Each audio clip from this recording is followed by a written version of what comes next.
हरे कृष्णा प्रिय दर्शकों, एक बार फिर से आप सभी का जया एकादशी में स्वागत है। आइए सुनते हैं जया एकादशी व्रत कथा।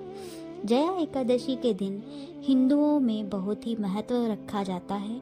इस दिन भगवान विष्णु को समर्पित धार्मिक मान्यताओं के अनुसार इस दिन व्रत रखते हैं और पूजा पाठ भी करते हैं। वहीं इसी दिन पूजा के दौरान इसी व्रत कथा का पाठ परम फलदायी माना जाता है। मान्यता है कि अक्षय फलों की भी प्राप्ति जया एकादशी व्रत कथा सुनने से मात्र से होती है। जया एकादशी व्रत हिंदुओं धर्मों में बहुत ही धार्मिक आध्यात्मिक महत्व। इस शुभ दिन पर भगवान लोग विष्णु की पूजा करते हैं, साथ ही कठिन उपासना भी करते हैं। एक साल में कुल 24 एकादशी मनाई जाती हैं।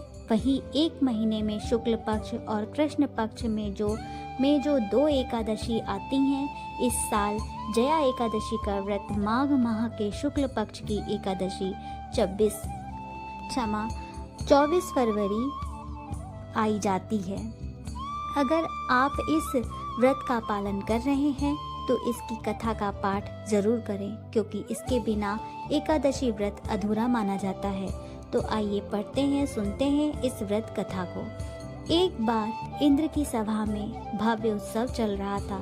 सभी में संत और देवी देवताएं उसमें शामिल हुए थे। सभा में गायन और नृत्य कार्यक्रम भी चल रहा था। गंधर्व कन्याएं गंधर्व नृत्य और गायन भी बेहद उत्सव में मनाया जा रहा था, साथ चल रहे थे। इस दौरान नृत्य कर रही पुष्यवती की दृष्टि गंधर्व माल्यवान पर पड़ गई।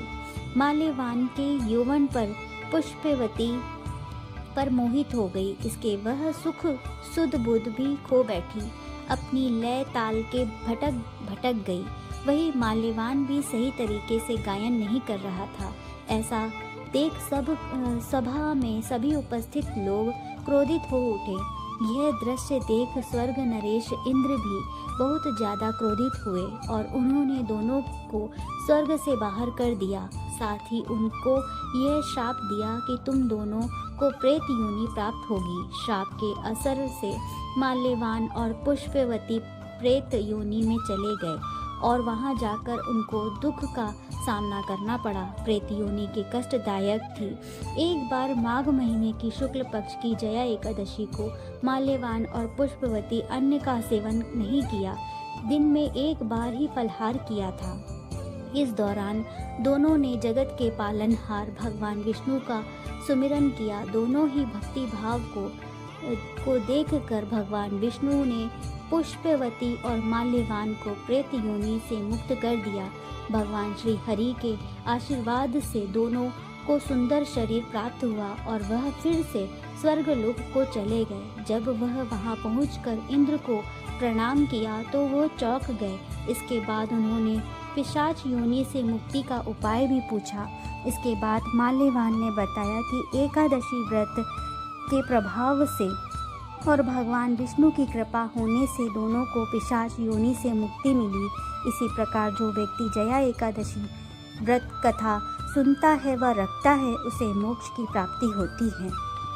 यह कथा अगर आपको अच्छी लगी हो तो कृपया करके हमारे चैनल को लाइक शेयर सब्सक्राइब करना ना भूलिएगा। आप सभी कुशल होगा कि आप सभी सब मंगलमय होंगे, सुखी होंगे। हमारा आपका धन्यवाद। हिंदू धर्म में एकादशी तिथि का विशेष महत्व माना जाता है, जो कि जगत के पालनहार भगवान विष्णु पर समर्पित मानी जाती है। हर माह में पड़ने वाली एकादशी का अपना अलग अलग नाम और महत्व होता है। माघ माह के शुक्ल पक्ष की एकादशी तिथि पर जया एकादशी का व्रत रखा जाता है। एकादशी का व्रत रखा जाने पर धार्मिक मान्यता है कि जया एकादशी व्रत रखने भगवान विष्णु के साथ माँ लक्ष्मी की भी बड़ी कृपा होती है। ऐसा माना जाता है कि जया एकादशी के व्रत से जीवन में सुख समृद्धि आती है और जीवन का हर कष्ट दूर हो जाता है। इसके अलावा जया एकादशी का व्रत पापों से मुक्ति पाने के लिए भी सबसे उत्तम माना जाता है। अगर आप भी जया एकादशी का व्रत रख रहे हैं तो चलिए आपको बताते हैं कि जया एकादशी का व्रत पारण कब है और जया एकादशी व्रत पारण कैसे करना चाहिए। जया एकादशी व्रत का पारण करने के लिए सुबह शुभ मुहूर्त में जया एकादशी का व्रत द्वादशी में करना चाहिए। व्रत एकादशी को पारण करने के समय एकादशी का व्रत पारण द्वादशी तिथि पर सूर्योदय के बाद करना चाहिए। एकादशी पारण के दिन सात्विक भोजन करना चाहिए। एकादशी का व्रत खोलने के बाद दान करना और शुभ माना जाता है।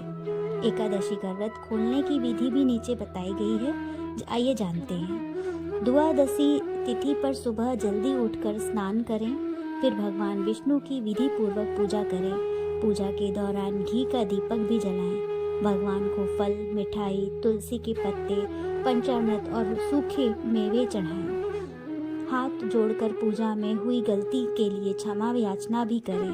पूजा के दौरान ओम नमो भगवते वासुदेवाय मंत्र का जाप भी करें। आरती से पूजा का समापन करें। प्रसाद का भी सभी वितरण करें। जरूरतमंदों को अन्न का दान करें। घर के बड़े का आशीर्वाद लें। व्रत पारण में सबसे पहले चावल खाएं। चावल खाने के बाद ही अन्य सात्विक चीज़ें खाएं। ऐसा माना जाता है कि इस विधि से एकादशी का व्रत पारण करने से ही व्रत का पूरा का पूरा फल मिलता है। एकादशी व्रत का पारण किसी भी चीज से करना चाहिए। एकादशी व्रत का पारण सात्विक भोजन करके ही करना चाहिए। एकादशी व्रत पारण के चावल, दूध, मेवे, दही, शहद, पानी, घी वगैरह खाए जा सकते हैं। एकादशी पर पारण पहला इनके साथ ही करना चाहिए। और एकादशी के व्रत के पारण के समय में ये चीज़ें बिल्कुल ना खाएं, जैसे कि बैगन, मूली, साग, मसूर की दाल, लहसुन, प्याज, तामसिक भोजन ये बिल्कुल भी ना खाएं। और एकादशी व्रत करने के बाद अन्न का दान जरूर दें। एकादशी व्रत खोलने के बाद उससे पहले तुलसी का पत्ता खाना चाहिए। एकादशी व्रत पारण करने वाले सात्विक भोजन खाना चाहिए। सात्विक भोजन के साथ साथ एकादशी व्रत पारण करने वाले भगवान को पहले भोग लगाएं, बाद में ही खुद खाना चाहिए। एकादशी व्रत के पारण के बाद चावल का अवश्य खाना चाहिए। एकादशी व्रत पारण पंचांग में बताए हुए शुभ मुहूर्त के साथ ही खाना चाहिए। एकादशी व्रत पारण में नमक और लहसुन का सेवन नहीं करना चाहिए। एकादशी व्रत खोलने के बाद ही चावल का दान करना शुभ माना जाता है। और एकादशी का व्रत पारण करते समय इन चीज़ों का ज़रूर पालन करना चाहिए, जैसे आंवला, तुलसी, सेम, गाय का घी, मिठाई, चावल, खीर, फल, दूध से बनी चीज़ें, सेम की सब्जी और सूखे मेवे एक द्वादशी को ज़रूर खाना चाहिए। आखिरी तक कथा सुनने के लिए आप सभी का धन्यवाद।